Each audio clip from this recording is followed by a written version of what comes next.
Radio Guinée émettant de Conakry, voici RTG Midi, notre première grande édition d'information.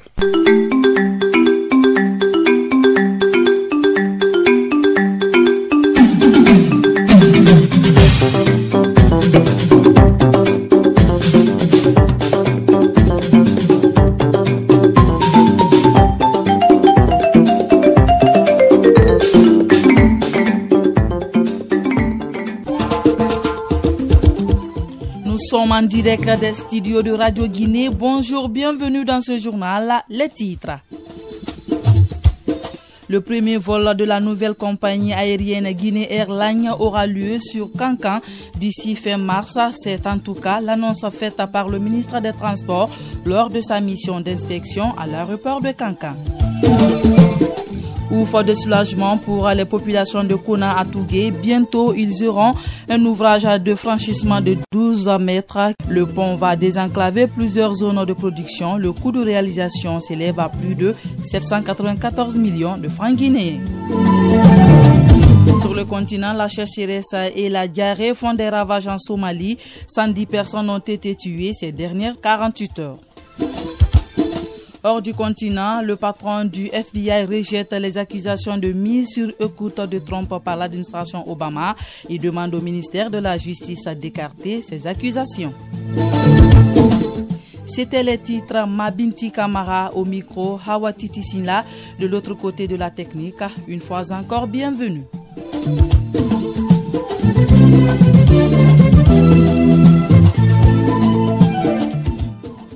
Les statistiques électorales vont servir dans toutes les étapes du processus électoral. C'est du moins ce qui ressort de l'atelier statistique élection que la CENI vient d'organiser à son siège.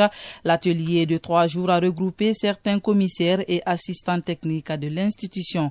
Elaja Abdoulaye Gari Diallo, reportage.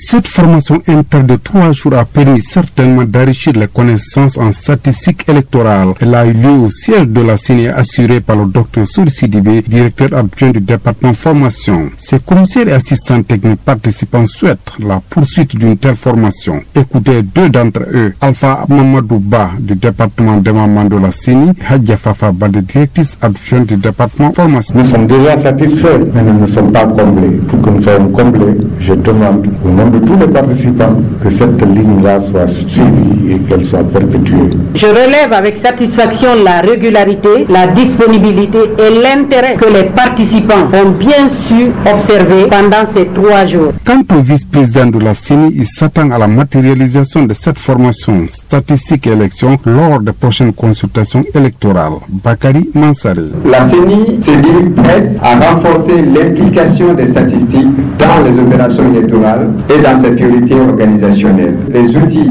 que vous avez reçus dans cette formation, à travers les différentes activités, à travers les différents modules, vous allez les appliquer dans vos différentes activités, en chacune des étapes, pour mieux donner des éléments d'information décisionnels à nos différentes parties prenantes du processus électoral. Un penseur français a dit, nous citons, « Si tu prévois pour 1 an, sème le blé. Si tu prévois pour 50 ans, plante un arbre. Si tu prévois pour 100 ans, forme les hommes. » Fin de citation. La nouvelle compagnie aérienne Guinée Airlines va effectuer son premier vol d'ici la fin de ce mois sur Kankan. La nouvelle est donnée par le ministre des Transports Oyegila Lavogui.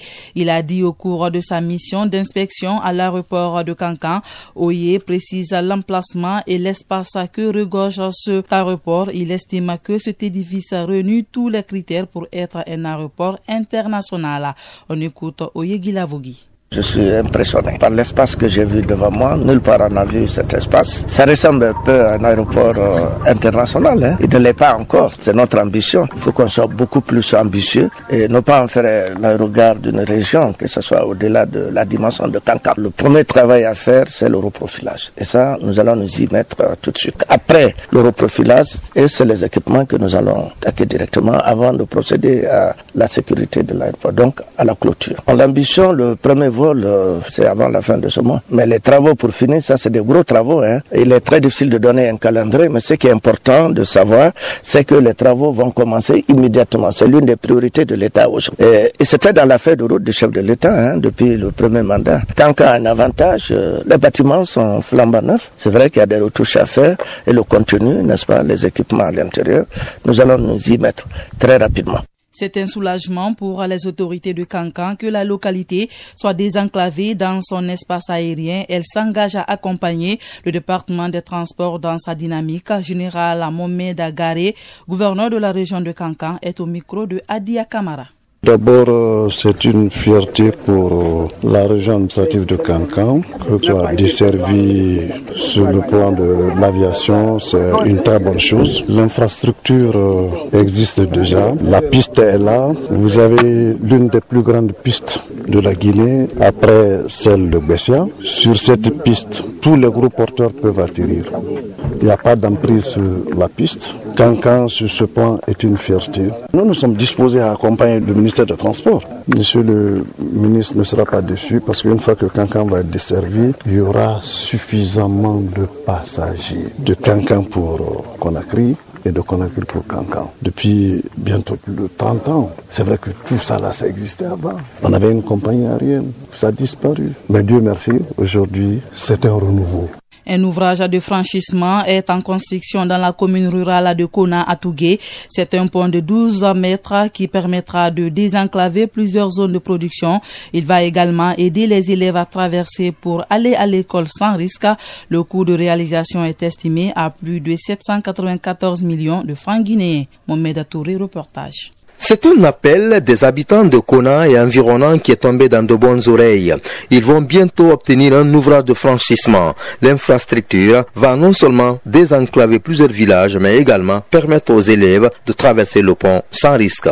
Elhaj Abdoulaye Diallo, le maire de la commune rurale de Kona, s'en félicite. Nous avons négocié pour ce pont parce que vous avez vu un village à côté ici, c'est un pont qui doit désenclaver plusieurs villages et voire même la sous-préfecture de Tangali.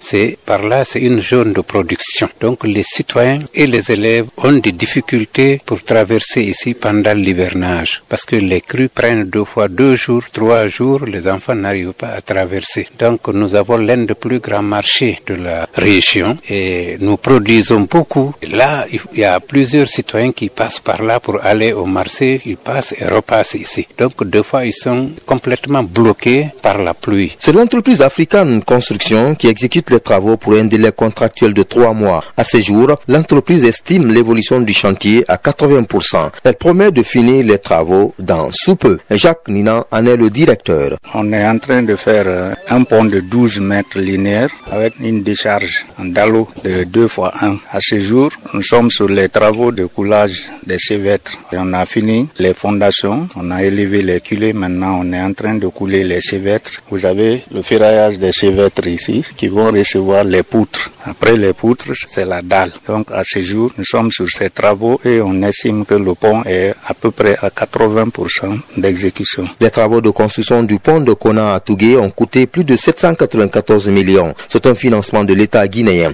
La ministre des Travaux publics s'est rendue sur le chantier pour rassurer les populations qui se montrent déjà confiantes. Vous écoutez Radio Guinée, la suite de notre journal.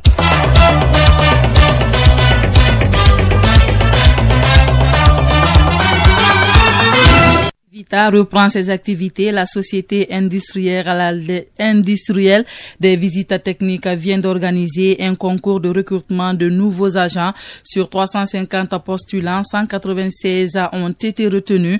Mohamed Toumani Kourouma est le chef des travaux de CEPERTAM.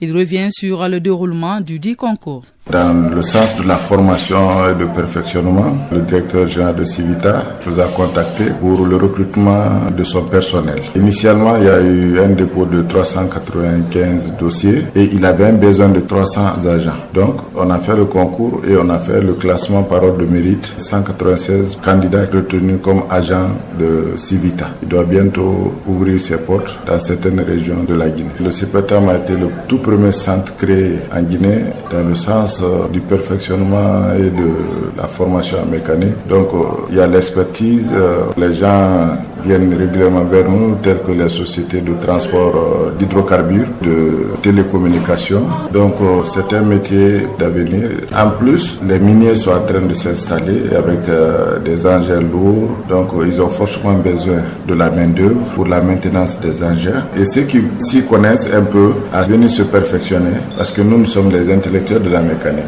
Espace Santé, notre rubrique s'intéresse aujourd'hui aux maladies de la prostate. La prostate est une glande qui est située sous la vessie des hommes et qui entoure une partie du canal de l'urètre, nous enseignent les médecins. Aminata Bah pour plus de détails. Le principal rôle de la prostate est de produire un liquide qui fait partie de la composition du sperme. Plusieurs troubles peuvent toucher la prostate, à savoir l'hypertrophie bénigne de prostate, la prostatite et le cancer de la prostate. Selon des médecins, il est courant à partir de 50 ans que la prostate d'un homme grossisse. Parfois, elle grossit tant qu'elle appuie sur le canal de l'urètre, entraînant des difficultés à uriner. La prostatite est une inflammation de la prostate qui peut toucher un homme à n'importe quel âge, mais les plus concernés sont les hommes âgés de plus de 50 ans, les hommes qui ont des antécédents familiaux d'hypertrophie bénigne de la prostate ou de cancer de la prostate. Également, les hommes chauves dès 20 ans sont plus sujets au cancer de la prostate. Les troubles de la prostate se manifestent à travers des difficultés répétées au moment d'uriner, avoir envie plusieurs fois par nuit d'aller uriner, avoir l'impression de ne pas avoir complètement vidé sa vessie, etc. En cas de prostatite, l'on a la sensation de brûlure ou douleur au moment d'uriner, avoir l'envie d'aller souvent aux toilettes, mais sans réel besoin d'uriner. Vous pouvez avoir également de la fièvre et des douleurs au bas-ventre. Mais en cas de cancer de la prostate, le plus souvent aucun signe n'est réparable, d'où la nécessité d'un contrôle régulier chez le médecin dès la cinquantaine. Comment prévenir un trouble de la prostate? D'abord, il faut adopter une alimentation équilibrée en privilégiant les fruits, les légumes et les céréales. N'abusez pas de la viande rouge, des graisses animales et des produits laitiers. Évitez aussi de boire trop le thé et le café avant d'aller dormir pendant la nuit. Évitez également de vous retenir trop longtemps avant d'aller uriner. Évitez de consommer trop d'alcool. Et puis, arrêtez de fumer ou ne pas fumer et surtout pratiquez une activité physique régulière. En plus bref, la Guinée s'active dans la préparation de la journée mondiale du rein. La journée sera légèrement différée cette année dans notre pays. Cette journée mondiale consacrée au rein permet de sensibiliser l'opinion et les pouvoirs publics sur le danger que représentent les maladies rénales. Pour le professeur Mohamed Lamine Kaba du Centre national d'hémodialyse du CHU Donka, chacun devra se faire dépister très tôt pour éviter des situations irréversibles des maladies rénales. Vous écoutez Radio Guinée, la suite de notre journal.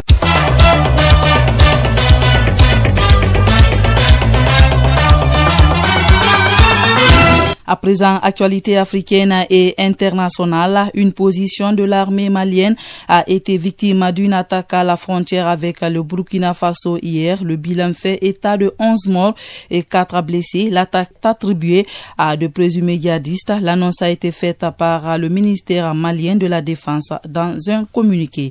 Au Niger, 130 combattants du groupe islamiste Boko Haram ont déposé les armes. Ils se sont rendus aux autorités nigériennes depuis décembre 2016 dans la région de Difa, au sud-est du pays. L'annonce a été faite ce week-end par le président nigérien lors d'une réunion avec les 15 ambassadeurs du Conseil de sécurité de l'ONU en mission dans les 4 pays confrontés par les djihadistes de Boko Haram. En Somalie, la sécheresse et la diarrhée sévère due à l'eau dans le sud du pays font des victimes. 110 personnes sont mortes ces 48 dernières heures. C'est le premier ministre somalien qui donne l'information. La Somalie avait décrété fin février de catastrophe nationale, la grave sécheresse qui ravage le pays et menace environ 3 millions de personnes selon les ONG.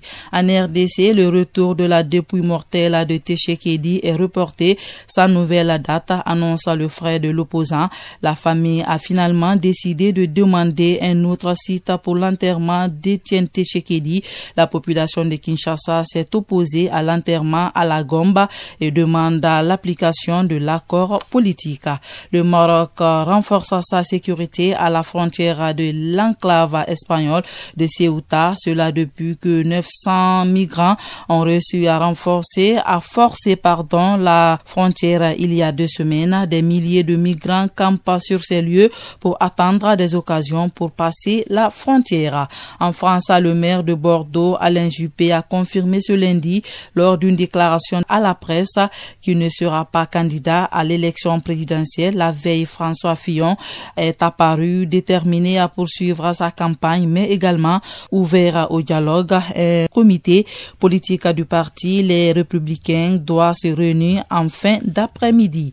Les récents combats dans le nord de la Syrie ont causé le déplacement de plus de 60 000 personnes. La nouvelle a été donnée hier par le Bureau de coordination des affaires humanitaires de l'ONU. Le président américain Donald Trump a accusé hier Barack Obama de l'avoir placé sur écoute pendant la campagne électorale, mais le directeur du FBI a jugé ces accusations sans fondement et a demandé au ministère de la Justice de les rejeter publiquement. Ces accusations ont été catégoriquement démenties depuis par le porte-parole de Barack Obama et elles ont suscité beaucoup de scepticisme dans la classe politique américaine. C'est la fin de cette édition d'information, mais avant le rappel des titres.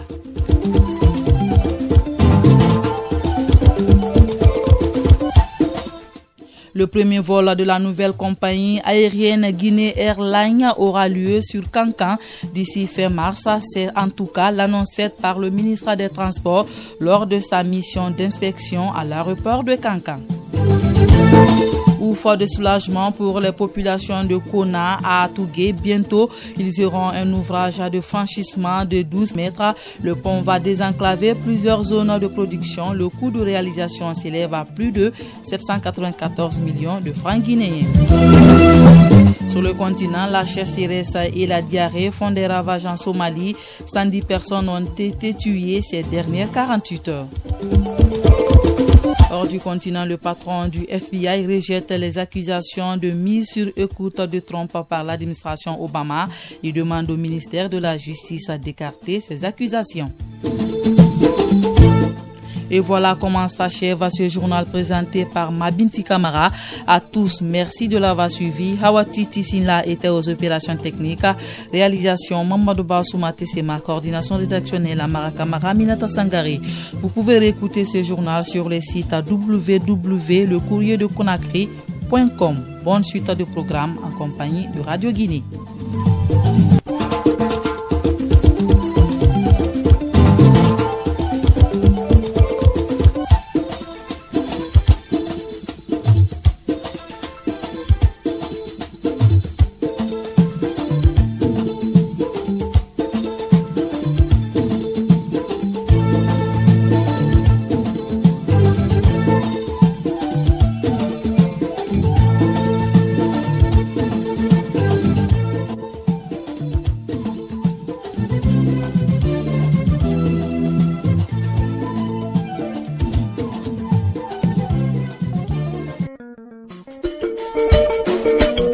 Imagine